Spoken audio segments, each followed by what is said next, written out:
Hi there everyone, it's TextFamGuy1 here, and this video is to showcase the current progress on my next project, on Rail Uncut. But before I get to that, I'd just like to quickly thank the community and everyone who downloaded and played Surface Tension Uncut. The feedback I got from the community was really overwhelming, and I was really pleased to see that people were enjoying the mod. So thank you to all my testers and everyone on the forums who really helped me realise my vision with that. I really appreciate it, and thank you to the community for being so great. Now this video is to showcase my current progress on Rail Uncut, but you can see I'm playing the Black Mesa's first on a rail map. But this is just for the purpose of an introduction. So I'm going to just provide a very quick bit of background information on a rail. It was one of the probably most divisive chapters in Half-Life 1. Most fans either really enjoyed it or really hated it. And I think that the Black Mesa dev team probably took the hate part a little bit too literally. And so their solution was to not only dramatically redesign the parts that they did include, but they cut it massively. So while On a Rail in Half-Life 1 had 10 maps, I believe, Black Mesa's version is comprised of 3. And while the cuts to this chapter aren't as devastating as Surface Tension's cuts were, it really does dampen the sense of journey which On a Rail is supposed to be portraying, you know. Gordon Freeman is supposed to be taking this rail system to travel on an epic journey to the rocket to launch it. But if you actually look at the distance he travels in Black Mesa's On a Rail, he probably could have walked there much quicker than he did on the rail, so it kind of defeats the purpose of the chapter, I think. So, restoring it to its Half-Life 1 length seemed like a pretty decent idea to me. And I'm trying to do so by following the redesigning principles that the Black Mesa dev team did for the parts of On a Rail which they did recreate. Which basically means I'm going to be streamlining it a lot, because some parts of it were admittedly quite confusingly designed in Half-Life 1, even though overall I think the maps are actually better than people give them credit for. So, in terms of this project, I'm going to be releasing 2 versions of it when I'm finished with it eventually, hopefully in a couple of months' time. There's going to be a light version and a full version. And the light version is going to include 2 extra maps, and it's for those of you who thought that Black Mesa's version wasn't quite long enough, but don't want it to be restored to its Half-Life 1 length because you think it's too long. And then the full version is for anyone who wants Half-Life 1's version to be recreated. And this way, I guess everyone wins. You know, no matter what you want, there's something for you. So, we've just transitioned into the A1 map, which is one of my maps from official dev work. And this is the first of the 2 maps which I've currently done, and this is going to be the first of the 2 maps that you play if you use the light version. And this map attempts to introduce some of the elements which were missing from Black Mesa's incarnation of On a Rail, such as loops and rail switching, both of which will feature quite prominently in my add-on. And so we come to a very interesting scene from Half-Life 1, which I've moved to quite a bit earlier on in the chapter. Splat. It's so much more fun than it should be, and I really enjoy the blood splattered all over the speedometer there. I guess that makes me a bad person, doesn't it? So, this scene was really cool in Half-Life 1, I thought, and it's the only time you're actually able to run a Marine over with the tram, or at least technically. And, one thing I thought that was really cool about the scene is he fires an MP5 grenade at you in Half-Life 1, which sadly I couldn't reproduce in Black Mesa because there's no code to make them do that, as far as I can tell. So, here I am at the crane section, which I'll explain the redesign to you once I finish fighting this pack of Hound Eyes. Hound Eyes are actually really fun to fight in Black Mesa. I think there's one enemy that they did dramatically improve from Half-Life 1. You know, they're faster, they move around. They sort of switch between being aggressive and being scared, which is sort of very natural. So here's the crane section with the crane blocking the dual tracks. It was badly designed in Half-Life 1 because the controls were up there, and the way to access them was all the way on the other side of the loop, which I'm looking at there. And it was very bizarre, but not just because the loop was badly designed, but because why would the access to the crane be absolutely miles away from where the crane controls actually are? So I've attempted to alleviate that slightly whilst maintaining the necessity to use the loop. So you can see the controls are shut off, and you need to try and figure out why. And the answer is not too far away. This sentry was supposed to be part of a set-up trap, but the Hound Eye's shockwaves tend to knock it over, which I'm going to have to try and solve later on. So here we see the signal indicating that that track is switchable. This is those kind of signals are going to be present on all of the switchable rails. And here's the control panel, which will always look like that. And it's got a very unique look from all the other ones. It's blue and it's two-tone. So I need to go and try and find the power to switch on the the crane. And here we have a fight between bull squids and HECU. So bull squids featured quite prominently in Half-Life 1's on a rail, so I've tried to bring them back a little bit. And there's physics doing its usual funny thing. So this room here is actually kind of a spiritual successor to two of the rooms from Half-Life 1. It's kind of an amalgam of a room from B2, which had a HECU Marine fighting underneath a rocket, and another large room with those large pipes on the side. So it's kind of a way of bringing back that map without actually having the map return. So I carry on looking for the... One of the big criticisms which can be made of this very early work-in-progress version, admittedly, is that the hallways on most of the buildings that I've designed for this currently are very, very bare. But obviously this is something I will address as time progresses. So here in the power room, we find... let's just put him away. You know, got to be organised, got to keep the gangways clear. So I enable the crane power, and just have a brief look around. Nothing too interesting yet. Maybe there's potential for me to add more interesting things than just some hound eyes. So you can see I've connected the rooms across the middle of the loop, which means that if you somehow end up getting separated from your tram, which does actually happen a surprising amount, you're able to backtrack to it without having to go all the way around, which was a very frustrating part of Half-Life 1's loop design. So when I switch the rail, you see the sign changes to show which rail is active and which isn't, and I can switch them however I desire for whatever reason. Hopefully that's clear enough. So when I flick this switch, the crane moves. I'm planning on eventually implementing it like most cranes are in Half-Life games, where you have to hold down the lever in order to make it move across, and you can actually control where it is yourself, but for now, it's a simple switch early on in the development stage. So I enable the path to the straight loop. Otherwise I'll keep going around in circles forever, although I suppose that's kind of what we all do in life, isn't it? So all that deep philosophy aside, I'm about to transition into the A2 map, which is by far the larger map. The way I like to think about it is this map, A1, which I just played, is kind of like the appetizer, and this is the main course. And in Half-Life 1, this is basically... I think it's probably the best designed map in On a Rail. It worked really well, it linked together very well. It was non-linear, whilst having a good sense of focus, and allowing the player to do what they liked. And I've tried to follow its design fairly closely for the most part, except for the office complex, which I've expanded dramatically, which you'll see a bit later. And it opens with an HECU ambush, which is probably the most different section, I would say. So in Half-Life 1 there was a turntable lift here which you went up, but you've already come up one to open this map, which is a bit different from how it was in Half-Life 1, so I figured having another turntable lift would be overkill. So I just made a little HECU blockade here. That's gotta hurt. Right, so I'm just showing you the general aesthetics of this area. For some reason the spotlight's glitched, but again that's all testament to the fact that this is very much a work in progress. So now I'm going to head towards the dual tracks in a moment, which is, I think it was a really well-designed part in Half-Life 1, so I followed its original design very closely. And one thing you'll notice here is that, one thing that Black Mesa really has going for it in comparison to Half-Life 1's version of On a Rail is the lighting is top-notch. And, I think the Black Mesa dev team did a really good job of, picking out the colours and schemes for lighting. I basically just copied their setup. I think it works really well, and it makes the maps look visually a lot more interesting than they were in Half-Life 1, which gives them a pretty major advantage, and should help to hold the player's interest a bit better. So here we have the dual tracks. I'm going to make it so that you can throw a switch to end up on the second track if so you desire. I haven't implemented that yet. In Half-Life 1 you actually couldn't. It was there for show. So no matter which path you're on, you end up at a toll gate, which your tram cannot pass. And if you want, you can carry on this way on foot. You can run all the way through the tunnel if you like. But it's probably preferable to try and find a way to open the toll gates and progress via the tram, which you will see why later. Or if you decide not to do it immediately, you'll find out unpleasantly later.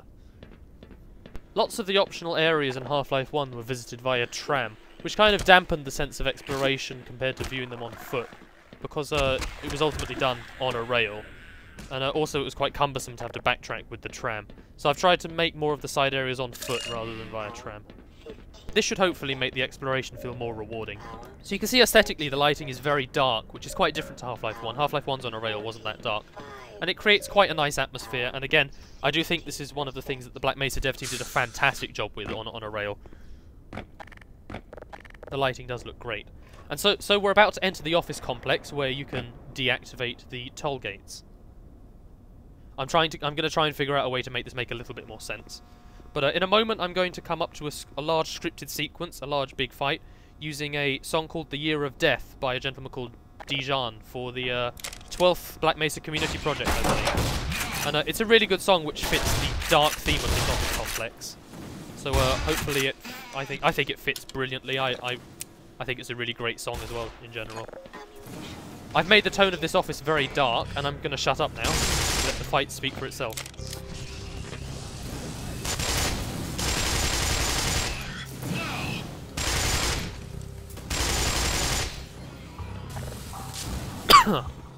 So this office complex was 3 rooms large in the Half-Life version. I've expanded it dramatically, as you'll soon see.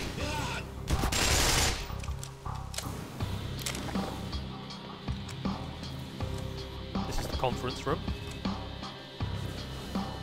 And we're about to see another large fight, and here's some of the HECU's nasty handiwork.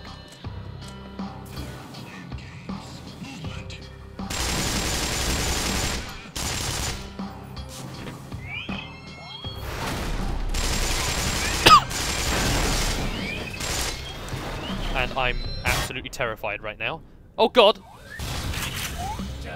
Hide! So I've managed to create an absolutely horrible situation for myself.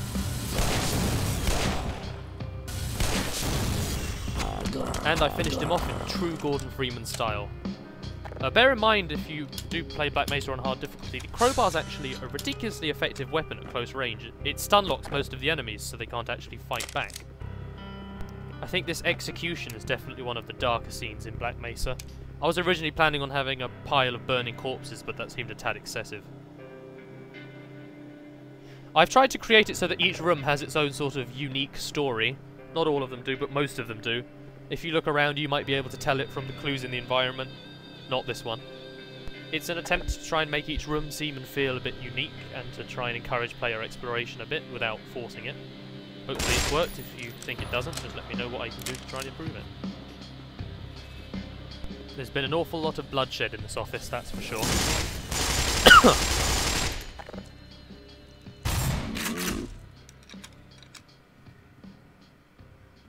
Poor guy. Didn't have a chance. So this is the locker room. This was an idea proposed by Wangman. It's going to contain the names of everyone who's contributed to Surface Tension Uncut or On a Rail Uncut. Just as a way of thanking them, sort of a nice little acknowledgement, if you will. Nothing more, nothing less. So at the moment I'm just exploring.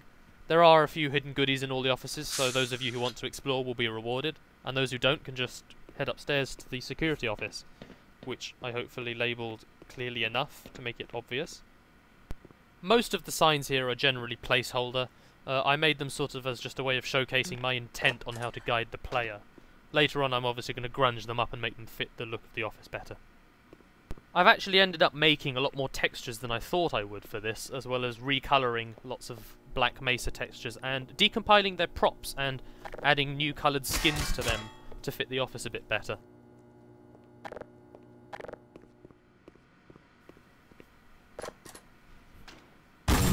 Now that is not something I would like to encounter when I'm on my way to the bog.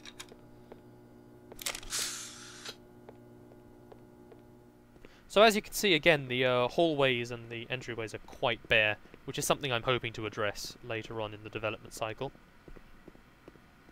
So this is a room that was presumably either being torn apart or under construction at the time of the resonance cascade. You can see that it's being decorated or built.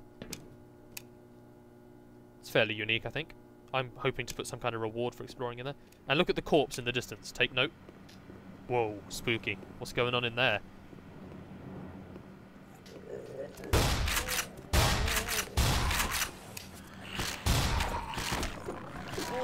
Looks like the occupants of this office fell victim to head crabs.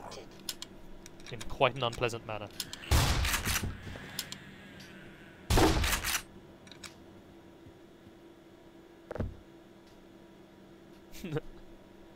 It's the small things in life.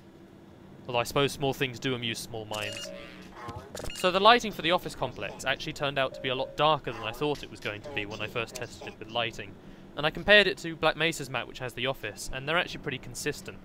It's pretty unrealistically dark, but it's stylized and it really adds to the mood, so I decided to keep it.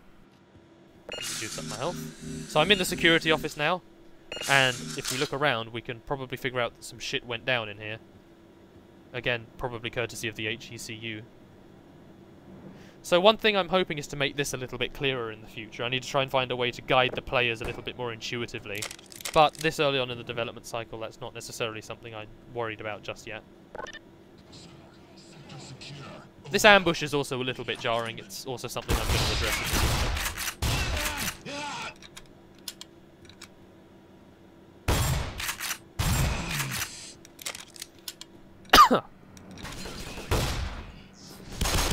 No idea why I decided to pull out my Glock just then.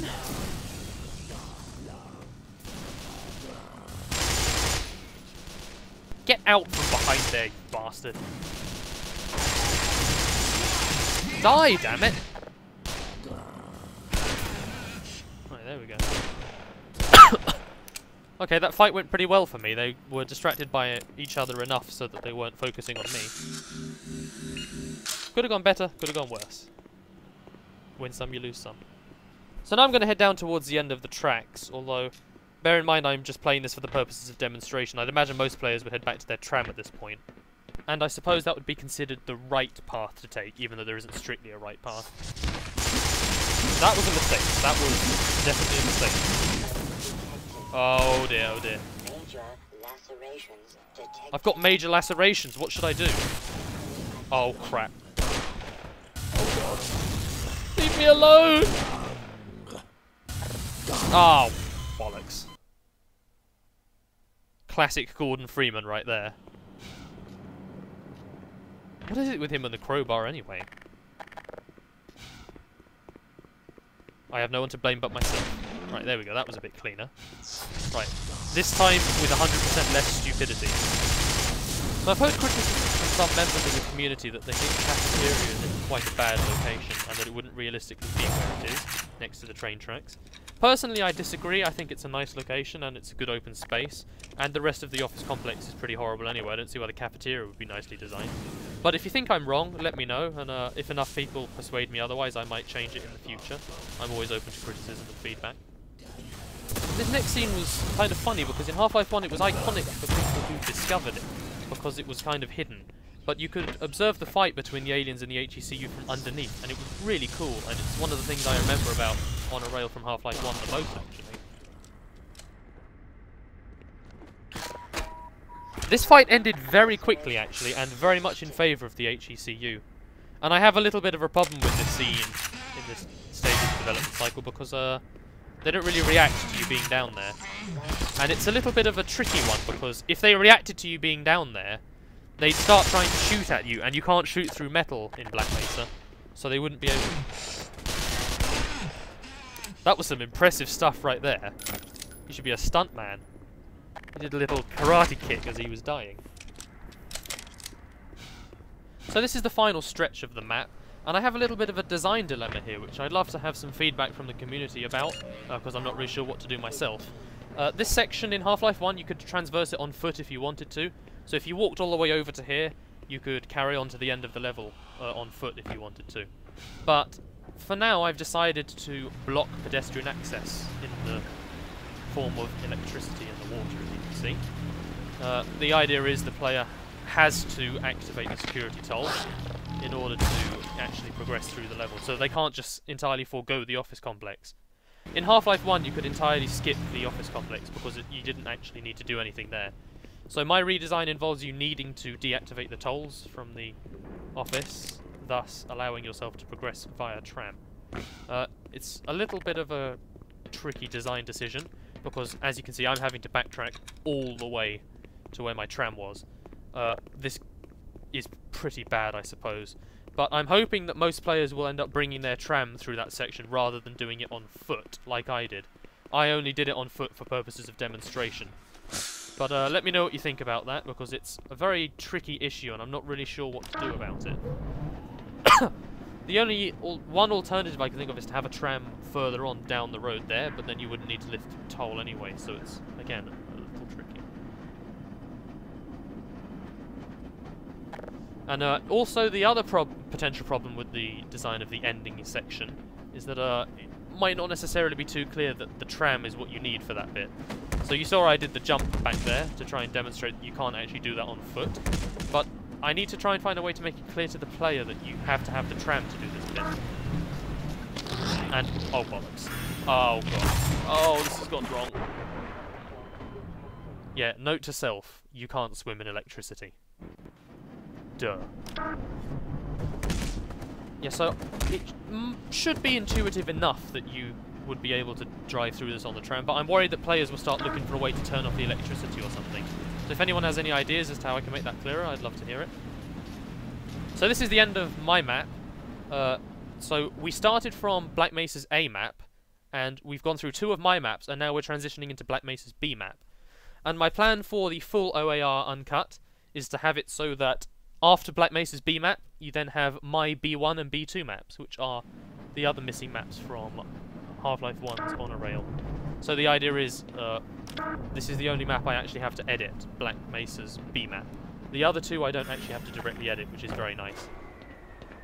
So I've transitioned back into Black Mesa's B map.